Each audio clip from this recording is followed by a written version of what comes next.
राधे राधे मेरे प्यारे दोस्तों। आज हम आपके लिए एक बहुत ही अच्छी कहानी लेकर आए हैं। आशा करते हैं कि आपको यह कहानी पसंद आएगी। एक व्यापारी व्यापार करने के लिए एक शहर से दूसरे शहर जाता था।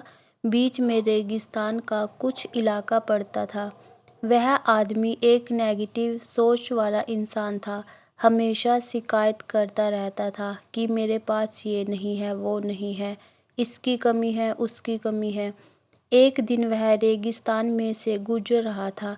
तभी उसकी पानी की बोतल खाली हो जाती है। उसे बड़ी ज़ोर से प्यास लगती है, लेकिन रेगिस्तान में पानी न मिलने की वजह से उसे बहुत गुस्सा आता और बोलता कि कितनी ख़राब जगह है, ना कोई पेड़, ना कोई पानी, रास्ता भी लंबा है, रेगिस्तान पार करना पड़ता है।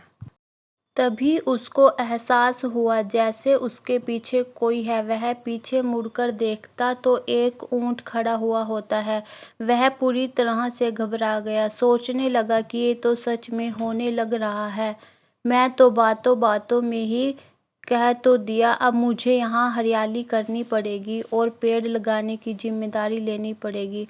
अब चमत्कार ये हुआ कि वह जैसे ही नीचे देखता, उसे अपने आंखों के सामने एक कुआं दिखाई दिया। वह पूरी तरह घबरा गया क्योंकि उसने रेगिस्तान में कुआं नहीं देखा था। वह कुएं के पास पहुंचा और देखा कि कुआं पूरी तरह पानी से भरा हुआ है, परंतु वह आदमी नेगेटिव सोच वाला था और हमेशा शिकायत करता रहता। और फिर से आसमान की तरफ देखते हुए बोला, भगवान, पानी से भरा हुआ कुआं तो दे दिया, लेकिन पानी निकालूंगा कैसे? तो इस बार जब वह नीचे देखा तो फिर से चमत्कार हुआ। उसे कुएं के पास रस्सी और बाल्टी दिखाई दी, लेकिन आदमी फिर से ऊपर देखा और बोला, भगवान, अब इस पानी को ले जाऊंगा कैसे? आदमी को पानी से भरा हुआ कुआं मिल गया, बाल्टी और रस्सी मिल गई, पानी को ले जाने के लिए ऊंट भी मिल गया, सब कुछ मिल गया। अब वह आदमी सोच रहा था कि ये मैं बातों बातों में क्या बोल दिया, ये तो गड़बड़ हो गई। अब वह तेजी से दौड़कर भागने लगा। वह भाग रहा था, उस जिम्मेदारी से बच रहा था। तभी एक कागज उड़ते हुए आया और उसके शरीर से चिपक गया।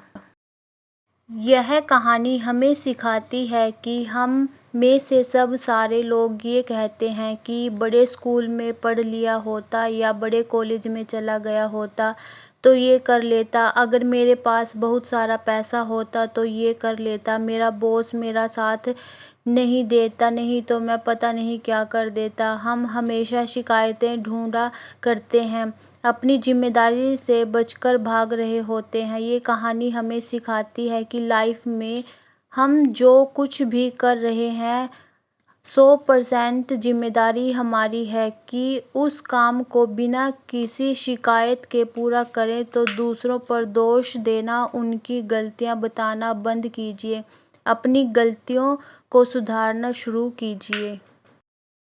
उसने जब उस कागज को देखा तो उस पर लिखा हुआ था कि मैंने तुम्हें पानी दिया, कुआं दिया, रस्सी और बाल्टी दिया, पानी को ले जाने के लिए साधन दिया, फिर भी क्यों बचकर भाग रहे हो? उस आदमी को लगा कि मेरे साथ पता नहीं क्या हो रहा है। वह दौड़ते दौड़ते रेगिस्तान को पार कर लिया, लेकिन उस रेगिस्तान को हरा भरा नहीं बनाया। धन्यवाद। आशा करते हैं कि आपको यह कहानी अच्छी लगेगी। अगर कहानी अच्छी लगे तो लाइक, शेयर, सब्सक्राइब करके बेल आइकन को प्रेस करना ना भूलें।